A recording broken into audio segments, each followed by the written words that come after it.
ನಮಸ್ಕಾರ ಮಿತ್ರರೇ, ನಾನು ಡಾಕ್ಟರ್ ನಾರಾಯಣ್ ಮುದ್ಗಲೆ, ಆಯುರ್ವೇದಿಕ್ ಲೈಂಗಿಕ ತಜ್ಞ, ಫರ್ಟಿಲಿಟಿ ಎಕ್ಸ್ಪರ್ಟ್, ಜಯನಗರ್ ಬೆಂಗಳೂರಿನಲ್ಲಿ ಪ್ರಾಕ್ಟೀಸ್ ಮಾಡ್ತೀನಿ. ಶ್ರೀನಿವಾಸ್ ಕ್ಲಿನಿಕ್ ಅಂತ ಜಯನಗರ್ 7 ಬ್ಲಾಕ್ನಲ್ಲಿ ನನ್ನ ಕ್ಲಿನಿಕ್ ಇದೆ. ಅಲ್ಲಿ ರೆಗ್ಯುಲರ್ ತಮ್ಮ ಸೇವೆಯಲ್ಲಿ ನಾನು ಇರ್ತೀನಿ. ಇಫ್ ಇನ್ ಕೇಸ್ ತಮಗೆ ಏನಾದರೂ ಲೈಂಗಿಕ ಸಮಸ್ಯೆ ಇದೆಯಾ ಅಥವಾ ಲೈಂಗಿಕ ಏನಾದರೂ ಡೌಟ್ ಇದೆಯಪ್ಪ, ನನಗೆ ಯಾಕೋ ಇದು ಮೈಂಡ್ದಿಂದ ಡಿಲೀಟ್ ಆಗ್ತಾಯಿಲ್ಲ, ಎರೇಜ್ ಆಗ್ತಾಯಿಲ್ಲ, ಮದುವೆ ಇದೀಗ 3 ತಿಂಗಳು, ನನಗೆ ಭಯ ಇದೆ, ನಾನು ಸೆಕ್ಸ್ ಮಾಡ್ಬೋದೋ ಇಲ್ಲ ಅಂತ ಏನಾದರೂ ಡೌಟ್ ಇದ್ದರೆ ನನಗೆ ರೆಗ್ಯುಲರಾಗಿ ನಾನು ಈ ಟೈಮ್ನಲ್ಲಿ ರೆಗ್ಯುಲರ್ ಮಾರ್ನಿಂಗ್ 10 to 2 ಮತ್ತು ಈವ್ನಿಂಗ್ 6 to 8 ಕ್ಲಿನಿಕ್ನಲ್ಲಿ ಇರ್ತೀನಿ, ಬಂದು ಮೀಟ್ ಆಗ್ಬೋದು. ಸೊ ಇವತ್ತಿನ ವಿಷಯ ಆನ್ ಡಿಮಾಂಡ್. ತುಂಬ ಜನ ಏನು ಮಾಡ್ತಾರೆ, ನಾವು ಯೂಟ್ಯೂಬ್ ವೀಡಿಯೋ ಮಾಡುವಾಗ, ಫೇಸ್ಬುಕ್ ವೀಡಿಯೋ ಮಾಡುವಾಗ ಕಮೆಂಟ್ನಲ್ಲಿ ಹೇಳ್ತಾರೆ, ಸರ್ ಮಿಸಸ್ ಪ್ರೆಗ್ನೆಂಟ್ ಇದ್ದಾರೆ, ಆ ಡ್ಯೂರಿಂಗ್ ಪ್ರೆಗ್ನೆನ್ಸಿ ನಾನು ಸೇಫ್ ಸೆಕ್ಸ್ ಅಂತ ಏನಾದರೂ ಇರುತ್ತಾ, ಮಾಡಬಹುದಾ, ಮಾಡಿದ್ರೆ ಯಾವ ತಿಂಗಳದಿಂದ ಮಾಡಬೇಕು, ಹೇಗೆ ಮಾಡಬೇಕು, ನಮ್ಮ ಬಾಡಿದು ವೇಟಿಗೆ ಹೆಂಗಿರಬೇಕು, ಪ್ರಿಕಾಷನ್ಸ್ ಏನೇನು ತೊಗೋಬೇಕು ಅಂತ ಎಲ್ಲ ಡೀಟೇಲಾಗಿ ಈ ವಿಷಯ ಬಗ್ಗೆ ನಾನು ಮಾತಾಡ್ತೀನಿ. ಸೊ ಫಸ್ಟು ಪ್ರೆಗ್ನೆನ್ಸಿ, ಆಮೇಲೆ ಅದರಲ್ಲಿ ಸೆಕ್ಸ್. ನಮ್ಮ ಹಳೆ ಪರಂಪರೆ ಪ್ರಕಾರ ಅಥವಾ ಹಳೆ ಸಿದ್ಧಾಂತ ಪ್ರಕಾರ ನೋಡಿದ್ರೆ ತುಂಬ ನಮ್ಮ ಹಿರಿಯರು ವಯಸ್ಸಾಗಿದ್ದವ್ರ ಮನೇಲಿ ಇರ್ತಾರೆ, ಒಂದು ಸತಿ ನಿಂತಿದ್ದಾದಮೇಲೆ ನಾವು ಸೇರಬಾರ್ದು ಅಂತ ಒಂದು ಹಳೆ ಏನಿದೆ ನಂಬಿಕೆ ಇದೆ. ಯಾಕಂದರೆ ಅವ್ರಿಗೆ ಏನು ಅನಿಸುತ್ತೆ, ಭಯ ಏನಂದರೆ ಗರ್ಭ ಏನಾದರೂ ಅಬಾರ್ಷನ್ ಆಗ್ಬೋದಾ, ಮಿಸ್ಕ್ಯಾರೇಜ್ ಆಗ್ಬೋದಾ ಅಂತ ಆ ಥರ ಒಂದು ಮೈಂಡ್ನಲ್ಲಿ ಡೌಟ್ ಇರುತ್ತೆ. ಸೊ ಇವೆಲ್ಲ ಮಿತ್ಸು, ಎಲ್ಲ ಡೌಟ್ ಬಗ್ಗೆ ಇವತ್ತು ನಾನು ಕ್ಲಿಯರಾಗಿ ಮಾತಾಡ್ತೀನಿ. ಈ ವಿಡಿಯೋ ಸ್ವಲ್ಪ ಲೆಂತಿ ಆದರೆ ಆಗ್ಬೋದು, ಬಟ್ ಏನು ಮಾಡಿ ಲಾಸ್ಟ್ವರೆಗೆ ನೋಡಿ, ಬಿಕಾಸ್ ಇದರಲ್ಲಿ A to Z ಸೈನ್ಸ್ ಇದೆ, ಸುಮ್ಮನೆ ಏನೋ ಹೇಳ್ತಾ ಇಲ್ಲ, ಸೈನ್ಸ್ ಬಗ್ಗೆ ಹೇಳ್ತಾ ಇದ್ದೀನಿ. ಸೊ ಫಸ್ಟ್ ಪ್ರೆಗ್ನೆನ್ಸಿ, ಅದರಲ್ಲಿ ಆಗುವ ಲೈಂಗಿಕ ಕ್ರಿಯೆಗಳು. ಇವಾಗ ಪ್ರೆಗ್ನೆಂಟ್ ಆಗಿದ್ದಾಳೆ, ಆ ಪ್ರೆಗ್ನೆಂಟ್ ಇದ್ರೂ ಅದು ಸೆಕ್ಸ್ ಮಾಡಬೇಕಂತ ಇಚ್ಛೆ ಏನು ಹೋಗಲ್ಲ. ಅಥವಾ ವೈಫ್ ಪ್ರೆಗ್ನೆಂಟ್ ಇದ್ದಾಳೆ, ಈಗ ಹಸ್ಬೆಂಡ್ ಸೆಕ್ಸ್ ಇಚ್ಛೆ ಅದು ಏನು ಕಡಿಮೆ ಆಗುತ್ತಾ? ಅವನಿಗೆ ಇಚ್ಛೆ ಇದ್ದಿರುತ್ತೆ ಸೆಕ್ಸ್ ಮಾಡಬೇಕಂತ, ಬಟ್ ಅವ್ನು ಎಲ್ಲಿ ಹೋಗ್ಬೇಕೀಗ? 9 ತಿಂಗಳಿಗಾಗಿ 10 ತಿಂಗಳಿಗಾಗಿ ಹೊರಗಡೆ ಏನು ಬೇರೆ ಅಡ್ಜಸ್ಟ್ಮೆಂಟ್ ಮಾಡೋಕ್ಕಾಗಲ್ಲ. ಆ ಥರ ಆಪ್ಷನ್ ಇದ್ದರೆ ಅದು ಮಾತು ಬೇರೆ, ಬಟ್ ನಮ್ಮ ಸೊಸೈಟಿ ಅದಕ್ಕೆ ಅಲ್ಲೋ ಮಾಡಲ್ಲ, ಹೆಂಡ್ತಿನೇ ಅಲ್ಲೋ ಮಾಡಲ್ಲ. ಸೊ ಇವಾಗ ಬಂತು ಸೆಕ್ಸ್ ಮಾಡಲೇಬೇಕು, ಇಚ್ಛೆ ಇದೆ. ಸೊ ನಾನು ಏನು ಸಜೆಸ್ಟ್ ಮಾಡ್ತೀನಿ ಅಂದರೆ, ಫಾರ್ ಎಕ್ಸಾಂಪಲ್ ತಾವು ಹೊಸ ದಂಪತಿ ಇದ್ದೀರಾ ಅಥವಾ ಜಸ್ಟ್ ಮದುವೆ ಆಗಿದೆ, ಮದುವೆ ಆಗಿದ್ದಿನ ಒಂದು 6 ತಿಂಗಳು 1 ವರ್ಷ ಎಂಜಾಯ್ ಮಾಡಬೇಕಂತ ಇದ್ದೀರಾ, ಬಟ್ ಯಾವುದೋ ಪ್ರೊಟೆಕ್ಷನ್ ತೊಗೊಂಡಿಲ್ಲ, ಆನ್ ಆಫ್ ಸಡನ್ ಗರ್ಭಧಾರಣೆ ಆಯಿತು, ಗರ್ಭ ನಿಂತು. ಈಗ ನೀವು ಅದು ಗರ್ಭನ ನೀವು ಕಂಟಿನ್ಯೂ ಮಾಡಬೇಕಂತ ಪ್ಲ್ಯಾನ್ ಮಾಡಿದ್ರೆ ಪ್ರೆಗ್ನೆನ್ಸಿ ಕಂಟಿನ್ಯೂ ಮಾಡ್ತಾಯಿದ್ದೀರಾ, ಯಾವ ತಿಂಗಳದಿಂದ ನೀವು ಸೇರಬೇಕು? ಸೊ ನನ್ನ ಓನ್ಲಿ ಸಜೆಷನ್ ಈಸ್ ಫಸ್ಟ್ ಒಂದು 3 ತಿಂಗಳು ಆದಷ್ಟು ಅವಾಯ್ಡ್ ಮಾಡಿ. ಯಾಕಂದರೆ ಈ ಟೈಮ್ನಲ್ಲಿ ಗರ್ಭ ಇನ್ನೂ ಸ್ಥಿರ ಆಗಿದ್ದೀರಲ್ಲ.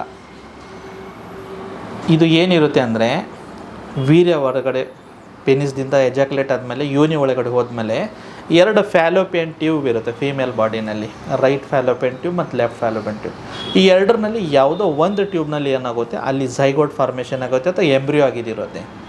ಸೊ ಫಸ್ಟ್ ಒಂದು 6 to 8 ವೀಕ್ಸ್ ಅದು ಫ್ಯಾಲೋಪಿಯನ್ ಟ್ಯೂಬ್ದಿಂದ ಸ್ಲೋಲಿ ಏನಾಗುತ್ತೆ, ಯೂಟ್ರಸ್ ಕಡೆ ಒಳಗಡೆ ಬಂದುಬಿಟ್ಟು ಆಮೇಲೆ ಇಲ್ಲಿ ಸ್ಟಿಕ್ ಆಗೋದು ಪ್ರಯತ್ನ ಮಾಡುತ್ತೆ. ಆಮೇಲೆ ಒಂದು 12th ವೀಕ್ to 16th ವೀಕ್ನಲ್ಲಿ ಸ್ಲೋಲಿ ಅಲ್ಲಿ ಸ್ಟಿಕ್ ಆಗಿಬಿಡುತ್ತೆ. ಆವಾಗ ಏನಾಗುತ್ತೆ, ಸ್ಲೋಲಿ ಗರ್ಭ ಬೆಳೆಯೋಕ್ಕೆ ಸ್ಟಾರ್ಟ್ ಆಗುತ್ತೆ. ಡ್ಯೂರಿಂಗ್ ಈ 2 ತಿಂಗಳು 3 ತಿಂಗಳು ಒಳಗಡೆ ಇನ್ನೂ ಅದು ಟ್ರಾನ್ಸ್ಪೋರ್ಟೇಷನ್ ರೂಪ್ನಲ್ಲಿನೇ ಇರುತ್ತೆ. ಆ ಟೈಮ್ನಲ್ಲಿ ನೀವು ಸೆಕ್ಸ್ ಏನಾದರೂ ಮಾಡಿದ್ರೆ ಅಥವಾ ಫೋರ್ಸ್ಫುಲ್ ಸೆಕ್ಸ್ ಏನಾದರೂ ಮಾಡಿದ್ರೆ ಆವಾಗ ಏನಾಗುತ್ತೆ, possibility of miscarriage or abortion ಜಾಸ್ತಿ ಆಗುತ್ತೆ.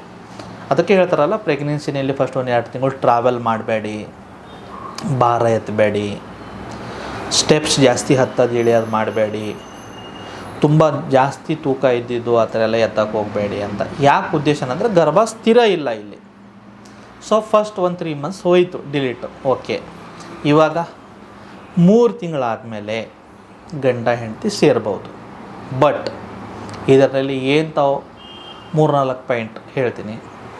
ಫಸ್ಟು, ಇಬ್ಬರು ನಿಮ್ಮ ಲೋಕಲ್ ಏರಿಯಾನ ನೀಟ್ ಆ್ಯಂಡ್ ಕ್ಲೀನ್ ವಾಶ್ ಮಾಡಬೇಕು. ಯಾವುದೋ ರೀತಿ ಪೆನಿಸ್ ಮೇಲೆ ಯಾವುದೋ ಒಂದು ಫಂಗಲ್ ಇನ್ಫೆಕ್ಷನ್ ಇದೆ, ಪೆನಿಸ್ ಮೇಲೆ ಯಾವುದೋ ರೀತಿ ಒಂದು ಹರ್ಪಿಸ್ ಇನ್ಫೆಕ್ಷನ್ ಇದೆ, ಪೆನಿಸ್ ಮೇಲೆ ಯಾವುದೋ ರೀತಿ ಏನಿರುತ್ತೆ, ಸ್ಮೆಲ್ ಬರ್ತಾಯಿದೆ ಫೌಲು, ಅಲ್ಲಿ ಕ್ರ್ಯಾಕ್ಸ್ ಆಗಿದೆ, ಅಂಥ ಟೈಮ್ನಲ್ಲಿ ನೀವೇನು ಮಾಡಬೇಕು, ಸೆಕ್ಸ್ನ ಅವಾಯ್ಡ್ ಮಾಡಬೇಕು. ಮಾಡಲೇಬೇಕಂತ ಇಚ್ಛೆ ಇದ್ದರೆ ಆವಾಗ ಫಸ್ಟ್ ಈ ಪ್ರೈವೇಟ್ ಪಾರ್ಟ್ನ ಚೆನ್ನಾಗಿ ವಾಶ್ ಮಾಡಿ ಆಮೇಲೆ ಕೊಂಡೋಮ್ ಯೂಸ್ ಮಾಡಿಬಿಟ್ಟು ನೀವು ಸೇರಬಹುದು. ಬಟ್ ಆದಷ್ಟು ಇಬ್ಬರು ಪ್ರೈವೇಟ್ ಪಾರ್ಟ್ ಚೆನ್ನಾಗಿ ಕ್ಲೀನಾಗಿ ನೀಟಾಗಿ ಇಟ್ಕೊಂಡಾದ್ಮೇಲೆ ಸೇರಕ್ಕೆ ಸ್ಟಾರ್ಟ್ ಮಾಡ್ಬೋದು. ಒಂದು ಎರಡನೇದು, ಆ ಮಹಿಳೆಯರದ ಬಾಡಿ ಮೇಲೆ ನಿಮ್ಮ ಬಾಡಿದು ವೇಟ್ ಬೀಳಬಾರ್ದು. ಅದು ಬೀಳಬಾರ್ದಂದ್ರೆ ಏನು ಮಾಡ್ಬೋದು, ಜಸ್ಟ್ ಇಮ್ಯಾಜಿನ್ ಇದು ಒಂದು ಕಾಟ್ ಇದೆ ಅಂತ ತಿಳ್ಕೊಳ್ಳಿ. ನಿಮ್ಮ ಪಾರ್ಟ್ನರ್ನ ಏನು ಮಾಡಬೇಕು, ಕಾಟ್ ಕಾರ್ನರ್ಗೆ ತೊಗೋಬೇಕು. ಆಮೇಲೆ ಎರಡೂ ಥೈಸ್ ತೊಡೆ ಏನಿದೆಯಲ್ಲ ಅವ್ರ ಬ್ಯಾಕ್ ಏನಿದೆ ಒಂದು ಸೈಡಿಗೆ ತೊಗೊಳ್ಳಿ. ಅವಾಗ ಏನಾಗುತ್ತೆ, ನಿಮಗೆ ಆ ಪರ್ಟಿಕ್ಯುಲರ್ ಯೋನಿ ಪಾರ್ಟು ಓಪನ್ ಅಪ್ ಆಗಿಬಿಡುತ್ತೆ ಡೈರೆಕ್ಟ್. ಆವಾಗ ನೀವು ಸ್ಲೋಲಿ ಅಪ್ರೋಚ್ ಮಾಡ್ಬೋದು. ಇಲ್ಲಿ ತುಂಬ ಮುಂಚೆ ಥರ ಅಷ್ಟೇನು ಹೈ ಫೋರ್ಸಿಂದ ಮಾಡೋದು ಬೇಡ, ಜೆಂಟಲಾಗಿ ಸ್ಲೋವಾಗಿ ರೀಚಾಗಿ ಸ್ಲೋವಾಗಿ ಅಪ್ರೋಚ್ ಮಾಡಿ. ಇಲ್ಲಿ 4 ಪ್ಲೇನಲ್ಲಿ ಒಂದು 80% ಟೈಮ್ ಸ್ಪೆಂಡ್ ಮಾಡಿ, 20% ಟೈಮ್ ಆ್ಯಕ್ಚುಯಲ್ ಸೆಕ್ಸ್ನಲ್ಲಿ ಹಾಕಿ.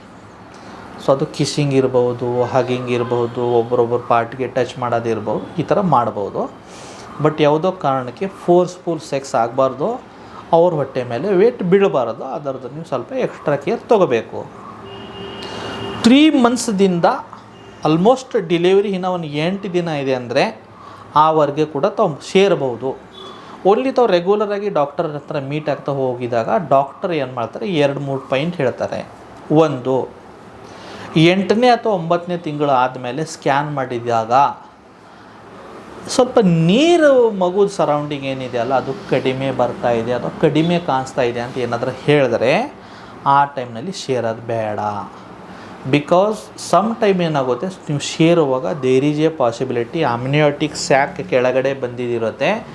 ಇನ್ನು ಸ್ವಲ್ಪ ಅನ್ನೋವಿಂಗ್ಲಿ ಸ್ವಲ್ಪ ಪೆನಿಸ್ ಒಳಗಡೆ ಹೋಗಿಬಿಟ್ಟು ಹಿಟ್ ಆದರೆ ಅದು ಸ್ಯಾಕ್ ಓಪನ್ ಅಪ್ ಆಗಿಬಿಟ್ಟು ಮತ್ತು ಅರ್ಜೆಂಟ್ ಡೆಲಿವರಿ ಮಾಡಬೇಕು. ಮತ್ತು ಅದು urgent delivery some time natural cramps pain ಬಂದಿಲ್ಲ ಅಂದರೆ then it will go to caesarean section ಅಥವಾ ಸಿ ಸೆಕ್ಷನ್. ಅದರ ಸ್ವಲ್ಪ ಎಕ್ಸ್ಟ್ರಾ ಕೇರ್ ತಾವು ತೊಗೋಬೇಕು. 2ನೇದು 8ನೇ ತಿಂಗಳು ಅಥವಾ 9ನೇ ತಿಂಗಳು ಹತ್ರ ರೀಚ್ ಆಗಿದಾಗ ನಾನು ತಮಗೇನು ಸಜೆಸ್ಟ್ ಮಾಡ್ತೀನಿ ಅಂದರೆ 3 ಮಂತ್ಸ್ ಟು ಒಂದು 7 ಮಂತು 8 ಮಂತ್ಸ್ವರೆಗೆ ಒಂದು ಒಳ್ಳೆ ರೀತಿ ಎಂಜಾಯ್ ಮಾಡಿ. 8 ತಿಂಗಳಿಂದ 9 ತಿಂಗಳು ಅಥವಾ 9 ತಿಂಗಳು 10 ದಿವಸ ಡೆಲಿವರಿ ಆಗೋವರೆಗೆ ಸ್ವಲ್ಪ ಕಿಸ್ಸು, ಹಗ್ಗು, ಅಥವಾ ಜಸ್ಟ್ ಒಂದು ಫಾರ್ ಎಕ್ಸಾಂಪಲ್ ನೀವು ಹುಡುಗರಿದ್ದೀರಪ್ಪ, ಈಗ ಸದ್ಯಕ್ಕೆ ಸೆಕ್ಸ್ ಮಾಡೋದು ಬೇಡ.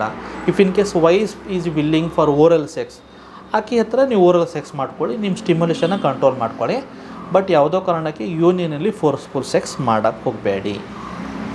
ಅದರ ಜೊತೆಗೆ ಸರ್ಟನ್ ಪಾಯಿಂಟ್ಸ್ ನಾನು ಹೇಳ್ತೀನಿ. ಪ್ರೆಗ್ನೆನ್ಸಿನಲ್ಲಿ ಏನಿರುತ್ತೆ, ಈ ಮಗು ಏನಿರುತ್ತಲ್ಲ, ಮಗುಗೆ ಒಂದು ಪ್ರೊಟೆಕ್ಷನ್ ಇರುತ್ತೆ, ಅಮ್ನಿಯೋಟಿಕ್ ಸ್ಯಾಕ್ ಅಂತೀವಿ. ಆ ಲೋಕನೇ ಬೇರೆ. ಆ ಲೋಕಿಗೆ ನಮ್ಮ ಹೊರಗಡಿನ ಲೋಕಿಗೆ ಡೈರೆಕ್ಟ್ ಕನೆಕ್ಷನ್ ಆಗಲ್ಲ. ಆದ್ರೂ ಸಮ್ ಟೈಮ್ ನೀವು ಹೈಜೀನ್ ಕರೆಕ್ಟಾಗಿ ಮಾಡಿಲ್ಲ ಅಂದರೆ there is a chance of urinary tract infection. 1, 2ನೇದು ಯೂರಿನ್ ಇನ್ಕಾಂಟನೆನ್ಸ್, ಪದೇ ಯೂರಿನ್ ಬರೋದು.